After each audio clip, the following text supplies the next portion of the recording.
Welcome to EWTN On Location. We're at the Catholic Leadership Conference in Birmingham, Alabama. Our guest author is Jennifer Fulwiler, author of Something Other Than God, How I Passionately Sought Happiness and Accidentally Found It, published by Ignatius Press. Great to have you finally here on Bookmark. And so good to be here. We've met before. You've been on some of our programs before. Was it Life on the Rock that you were on? What show were you on? Life on the Rock. That was the one I remember. Right. And now you've been a blogger for a while, right? Right. And you're involved with the National Catholic Register, yes. right? Yeah. So you've been doing stuff for that. And now, is this your first book? It is my first book. And it's funny, it took me 5 years to write, to get it right and get all the critiques. And as I was writing it, I would often watch Bookmark and think, wouldn't it be amazing to be on Bookmark one day? So this is a big moment. Well, that's very nice of you to say that. You can come back anytime. Oh, good. I have to write another book. I heartily endorse this book. In fact, yeah, so obviously, with this kind of book, when you say that amount of time it took you, was that at the time that you decided to write the book? You talk a little bit about it in the book, where the idea of writing a book came from. Was that something that you came up on your own? A publisher approached you? It just came out naturally of doing a blog, or what was it? I think it was one of those God things where the idea had been germinating for a while. About a year after we converted, I thought, I took a step back and looked at what had happened, and I thought, you know, that might be a good story. It might encourage people to hear what God did in my life, especially that everyone knows an atheist these days. And so, yeah, I began praying about it, and then all of a sudden I really felt moved that now was the time to start. And so I actually started way back in 2008. And I had a literary agent at the time. Yeah, I saw that. I knew him, okay. right. And he is actually, he's a secular agent, has a secular agency. And I think God really moved there because all along this agent said, you know, make it totally Catholic. Absolutely, I would not dissuade you from that. But it needs to be of the quality of any of the other secular memoirs that I would represent. Mm-hmm. So he held me to a very high bar. And I think that ultimately that really worked to glorify God. It must be tough for you on one level to say, why would someone be interested in your particular life story? What's in it that will touch me? Is it because there's a lot of people you met who are like you? Well, what I hear over and over again from my blog, I mean, my blog inbox is flooded with people whose hearts are just broken because a loved one, maybe it's a spouse or a child or a parents even, have lost faith or maybe have never had faith. And I thought, you know, it might encourage them to walk them through the story of what God did in my life so that they can have hope for people who are where I was 10 years ago. Okay, now when you say how I passionately sought happiness, accidentally found it, what did you think happiness was that you were seeking? I thought happiness was lots of parties and driving fancy cars, Mm-hmm. to put it bluntly. I mean, that I very much bought into the worldly idea that if you amass enough control in your life so that you can control your way into having everything that pleases you, that's what happiness looks like, and that's what I wanted. Did you have the benefit at one level of having experienced that and realizing it didn't satisfy you? You know, it's interesting. When I was living that lifestyle, I would not have said that I felt unsatisfied. If you had asked me 10 years ago, I would have said, no, I feel great. My life is perfect. What on earth could you mean? But I didn't know there was any other way of living. There was always one more thing I needed. You know, we lived in a 21st floor loft that overlooked downtown You talk Austin. about that yeah, in the right. book, right? But there was a better place we could live, and my husband could have a better job, and I could have a better job. And you could go buy a house where all the hipsters live, yeah, right? exactly. Right. Yeah. Talk Hipsters about that in the book. Right. And I didn't even know. I had lived that way my whole life of always needing one more thing. I didn't even know that it was an option. Did you see that with your parents? Now, your dad was basically an atheist. Your mother was, you know, marginal at best, right. Maybe some sort of faith there. But is that what you saw with them as well? I mean, because your dad had a very interesting kind of life he led, right? Right. Yeah, you know, I think that with them or with anyone, I mean, I think anyone who doesn't know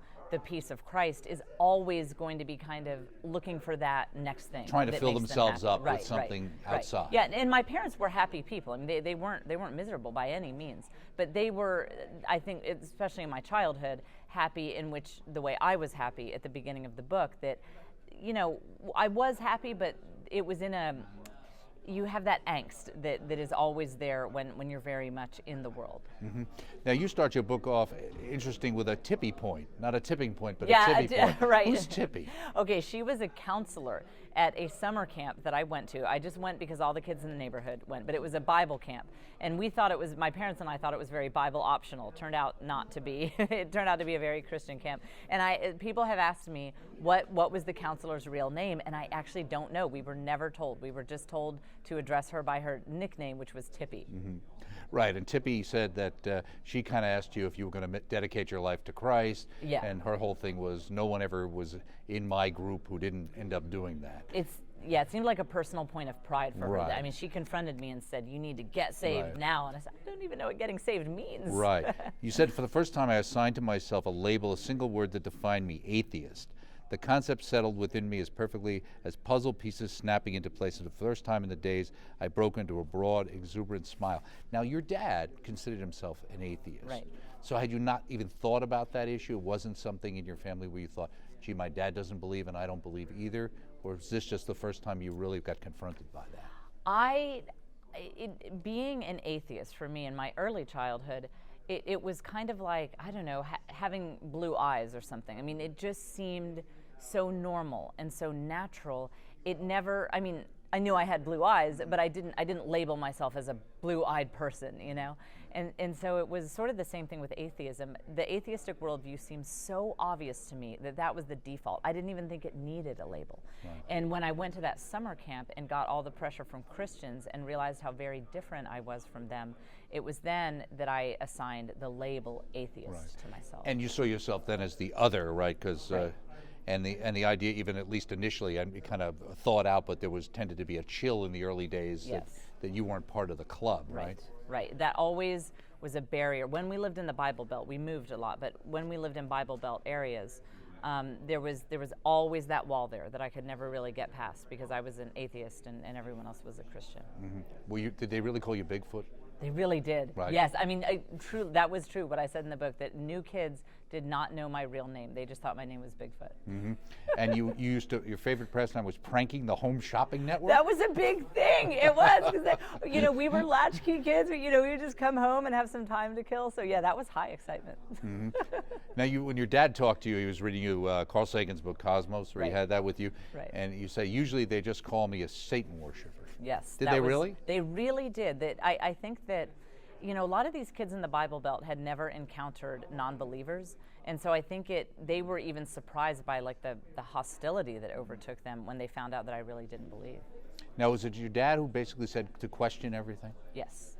And is that what you were doing? And do you still do that today? I mean, you still don't lose your questioning because you've come to faith, right? Well, what's interesting is my dad always said, I'm not raising you to be an atheist. Don't be an atheist just because I am. He said, seek truth, question assumptions, and when you believe something, make sure you have thought through all the implications, that you're not just taking it at face value and leaving it there.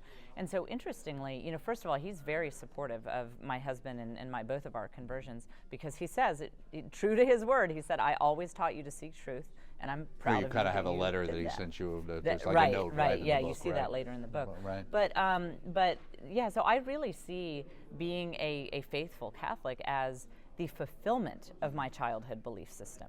That when I really did what I was taught to do, which is seek truth and question assumptions, I became Catholic. What was there, do you know why that's where your father came out? Now, he's like an archaeologist or scientist or something. Engineering, but because you talk about going to the creek, the eighth wonder of the world, and where you kind of have this revelation that, in a sense, that things die because of the relics and things that you would find. Right. But with him, did you ever, or have you ever asked him, when did he come to that? Was that how he was raised, or was it just his experience? He talks a little bit about his experiences in South America, where it seemed like that impacted his view of the world. I think what it mostly was he went to military schools often because his parents lived in Mexico. My grandfather is also an engineer. He's still living, God bless him. And so my dad would have to go back to the States often for school, and religion classes were required. And he had tough questions in the religion classes. He has a very curious mind. He's very smart, and he was not getting good answers. And to be honest, I think that if he had been raised among Catholics who really knew their faith, I have a feeling that he would have really had a strong faith. But I think in his formative years, he just found over and over again that he was not getting satisfactory answers to some really tough questions that he had. Right, and you talk about that experience at the creek with the kind of awareness of human mortality, which at least I guess got you started on the idea of starting to think, isn't there anything after this? Is that what it was? It just kind of made you start to think about, well, is there anything, or is it just end? Or well, it wasn't a question. Right. To me, it was a realization of truth at the time. Okay. It wasn't, is there anything? It's just beyond there this? isn't. It was right. It was, there is nothing. Okay. And so this was an example of, and this is where there was always friction between me and other atheists, is because to me, it really stripped the meaning from life. If all we are literally is just chemical reactions. We come from nothing, we return to nothing. One day the last human will die, there will be no memories or anything. I just didn't see why anything mattered. And these atheists who would talk about, oh, life is full of meaning and it's so beautiful, I'd say, where do you get that? We're all just chemical reactions, you know, we're Right. animated dust. Right, on And page so, 58, yeah. you have that passage from Bertrand Russell's essay, A Free Man's Worship, where you Yes. go on to say, Russell went on to recommend that people go ahead and build their lives on a, quote, firm foundation of an unyielding despair. That was the unquote. kind of atheist I was. Right, right. Right, and so, and I felt like other atheists didn't fully think through the implications of a true atheist materialist worldview. You say the problem was that Christians screwed everything up. What do you mean that Christians screwed everything up? in your Well, mind? what had happened was I had concocted a sort of happiness where I willfully decided to just sort of go into denial, to pretend like I didn't know what I knew about the human existence as an atheist. But Christians were always kind of a pebble in my shoe, because I met some Christians who were pretty smart and they were believers, but I thought Christianity was so nonsensical that my take at the time was that it reminded me of how bleak the truth about human existence really is. That, like, look at this guy, he's so smart, but he's clinging to fairy tales, and oh, it just reminds me of that's how bleak life is, that you have smart people who become insane over it. And so they screwed up my attempts to forget the atheistic truths about reality. Now, originally, you started out at Texas A&M. Right. But it was a fairly religious school? It was the most religious public university in the country at the time. Very, very religious. Were they praying for Johnny Manziel, I guess? Yeah. Is that maybe their prayers were answered when he Right. showed up at Texas Seriously. A&M? Okay. Yeah, God loves A&M. But then you ended up where? University of Texas at Austin, right? Right. Moved I over there. transferred specifically that I came from an old Texas A&M family. I wanted to stay at A&M, but it was too religious. Now, did you have a chance to go to Oxford, or did you just use that as an illusion? Yeah, We're no, I talking did, about yeah, your no, grandparents. it was Okay. just an Saying, analogy. well, isn't yeah. A&M good enough Right. for? Oh yeah, A&M was seen as just the highest university in the world. Yeah. So, but I transferred only because it was too religious. Now, when was the last time you dyed your hair green?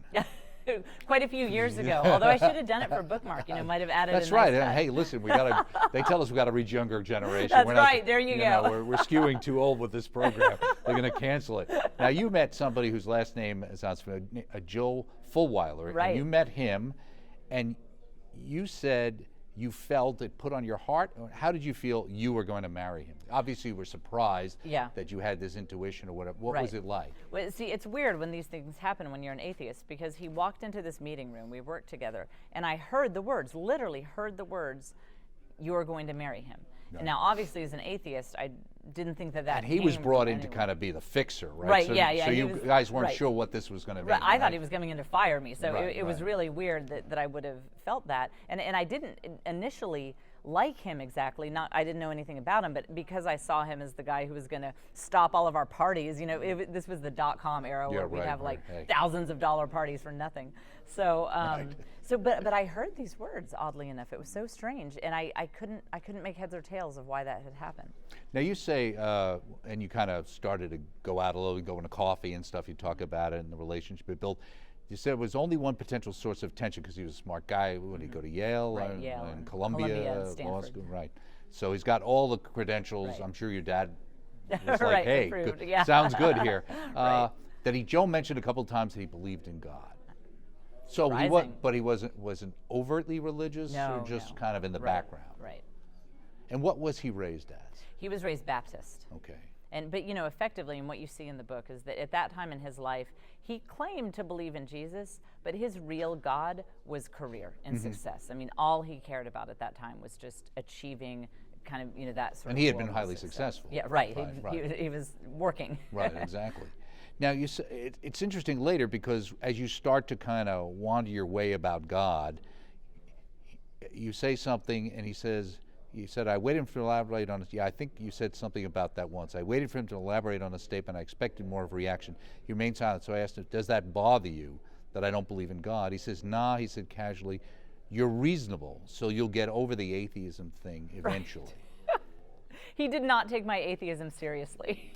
He just thought it was a phase? Or? I mean, he knew that I was truly an atheist, but to him, it would have been like, you know, if he met me and he saw that I was a truth-seeking person and I said that I believe that a little elf lives in the closet in my room. I mean, to him, atheism was so nonsensical that he said, like, you know, you're sane, you're reasonable. So if you keep asking questions and seeking you're truth, going to see that this is nonsense very quickly. You'll start to get the right answer. Yeah. Now, when you guys ultimately got married, you were pregnant, what, within 4 months? Pretty soon afterwards. But you also had been told at one point in time that it would be difficult for you even to get pregnant, right? Right, yeah, so we were surprised by that, yeah. Right, but it says the real source of my shock, though, was due to the fact that I effectively lived in a world which babies didn't exist. Yes, I think this is hard for people who are raised in Catholic culture to understand just how much babies and young new life were not part of my life. I mean, growing up, Were you an only child? I am an only child, Okay. and Joe was also an only child. Okay. So, you know, no brothers and sisters. I have thought back through my whole life to make sure that this statement is correct, but it is true. I never had a friend who I was close to, whose house I visited, who had a baby in the house. But when my son was born, I had held babies on 2 occasions in my life, and Joe had never held a baby. I mean, they were not part of our culture. Right, exactly. So now in chapter 10, somehow you end up in a Christian section of a bookstore. Right. How did you end up there? It was the craziest thing, very hard to put into words. I was walking into a bookstore, and on the far back wall, far away from me, I just felt drawn to this one book. I couldn't see anything about it, couldn't see the title. Looking back, obviously it was the Holy Spirit, but at the time I just thought, I don't know what this is, but I have to see this one book. So. And that was a journalist's personal investigation of the evidence of Jesus? Right. And you say, because you had studied journalism at one time, right? So right. That intrigued you because it said journalist? Right, In fact, I respect you said journalists. In fact, you said that was annoying in one case. I thought that they were abusing the term journalist. But they weren't. And it was Lee Strobel. Right. And he also went to Yale. That's right. He went to Yale Law, right? Okay. Right. So that impressed you. It did. And you read that book. Yes, and here's the big thing. The big thing about that was I believed that he really did used to be an atheist, because I had heard other people make those claims, but then when I would read their writing, I would think, but that's not how atheists think when you describe what you used to believe. And so even more— Were they more like agnostics at that point in time? Okay, one example is someone might say, you know, back when I was an atheist, I felt shackled by the chains of sin. And I was like, the atheists don't really believe in sin, believe that at there's least. sin? Yeah, exactly. I mean, maybe they were in different circles than I was, but right. My atheist friends and I there was no sense of being weighed down by sin. That was just not part of our lexicon. So Lee Strobel spoke my language, and I think that was maybe even more important than any one point he made, was that I believed that he really was an atheist, and I was intrigued by that. You said what made Christianity's story so challenging was its specificity. Right. Why was that so challenging for you? Because, you know, I think one of the reasons that people who were searching immediately feel drawn to Buddhism is there's kind of a little bet hedging, and everything is in the ether of thoughts and experiences. There's this idea of, dukkha, if I'm pronouncing that correctly, that, suffering, and, you come to peace with it and whatever. But Christianity says this one guy, he had a name, Jesus. He went to this one party on this one day, on a specific date on the calendar, and he changed water into wine. That's a very specific claim, and so there was a tension there of, if they had said, if the Christian story were that Jesus just had some wisdom that's very wise, I could believe that, but that was a lot to ask of an atheist, that these miracles really did take place on a specific day at a specific point in time. Now, there is one God looking down on us all. We are all the children of one God. So you were quoting an Apache? Yes. That was Geronimo? That's right. And how did that come to pass, Well, and why did that impact you? Well, it impacted me because I had been reading C.S. Lewis talking about the natural law, this idea that there is one objectively Was that Mere true- Christianity you were Right, reading? right. Okay. That there is, and that's what the title of my book is taken from Mere Christianity, actually, a quote in there. Lewis talks about how there is one true moral code, separation of right and wrong, that is written on the human heart. And I was at a resort, on an Apache resort that was, former Apache grounds, used by the tribes. And I was thinking about these ideas of right and wrong, and is there really a natural law? And I thought of the history of this place, the wars between the settlers and the Native Americans. And what I realized is that what happened in these wars really proved out Lewis's point, that the settlers would have said that the Apaches had a totally different moral code. But when you think about it, they were arguing over whose land it was, but none of them ever said that people don't have a right to defend their land. It was just a matter of, disagreeing over who owned it or whatever. Right, but okay. it's kind of complicated. I go into it in the book, but basically it made me see that there really is a natural law that is written on every human heart. Mm-hmm. You also talk about one Christian had faith in a Jesus who was a sensitive guy who wanted everyone to be happy. That sounds familiar. The Christian next to him had a faith in a Jesus who was disgusted by what he saw in this wicked world, the flesh and blood presence of God, who did not hesitate to punish disobedience. These two Jesuses were not the same person. But that made you think it was true, or you needed to explore it more? That made me think it wasn't true. True. That Right, was at a point right. in the book when I was That's what I'm thinking wondering. You that- would yeah, think that I somebody might- would say, Right. how could this be the same person? Right, because the whole question is, can I have faith in Jesus? So when you're an atheist asking that question, the first thing you have to figure out is, well, who is Jesus? And so I was on this quest to find out who Jesus is. Now, having grown up in the Bible Belt, being immersed in American culture, which is a very Protestant culture, I didn't know that there was any other way other than just sola scriptura. You pick up your Bible, you encounter Jesus, and you're done. I picked up my Bible. I didn't know how to interpret it. I didn't know what to make of it. And when I would ask Christians, everybody had their own idea of who Jesus is. And so at that point in the book, where I was saying, I don't know, I might want to have faith in this guy. I don't know, because nobody can tell me consistently who he is. Mm-hmm. Now, one of the things I thought was interesting in the book, you started a blog, you got involved with that, and then there's a thing where you started following atheists and then Christians who were arguing with it, and you started to find that it seemed to be that your sense was the most cogent arguments against atheists were coming from people who happened to be Catholic. Yes. And you were looking at something in the blog, and Joe looked and he said, he's Catholic, they're all Catholic, etc. Or you realized that, and he looked, he's Catholic, isn't he?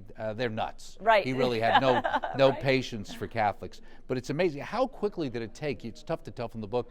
He kind of takes that on, but apparently then he decides to do his own research, right? Right. And he's the one who ends up with the idea of actually going to church, right? Exactly. It was surprisingly quickly that Joe had always been very anti-Catholic, but like me, he was truth-seeking, and he was very interested in what is true. And at this point in the story, before I had said his God was success and career, but he was going on a transformation in that sense, and so he was finally interested, at least, in what is true about Christianity.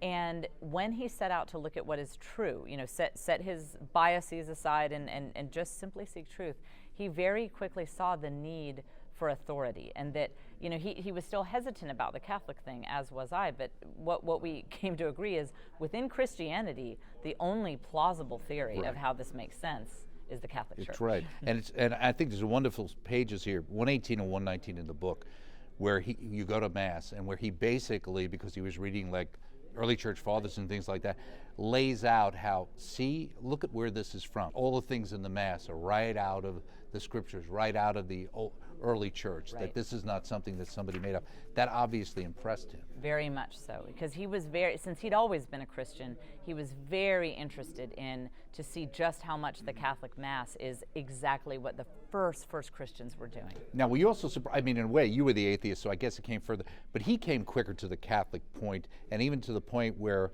he was reading something that had to do with abortion, right? Right. And he said, so you're not even open to hearing the Catholic point of view. No, I wasn't. Right. Because I was absolutely convinced that abortion was the key to women's freedom. And I thought, a good God wouldn't want women not to be free. And so I said, I had actually become one of those people who said, and this sounds terrible, but this is how confused secular culture will make you. I had come to think by that point, reading up on Catholicism, that life in the womb was probably human. That's where I was at that point.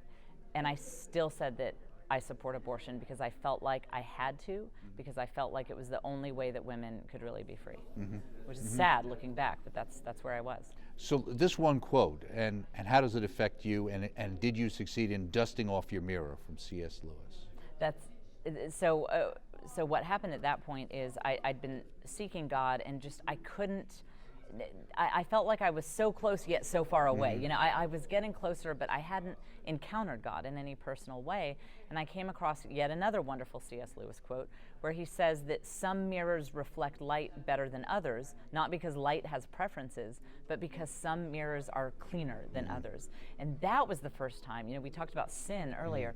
That was the first time that I ever thought, my sins might actually, A, be real, and B, be impacting this search for God. Right. And so that was a big turning point for me to realize that I might have to dust off my mirror, so to speak, if I'm going to be able to reflect some light here. Okay, we're just about out of time.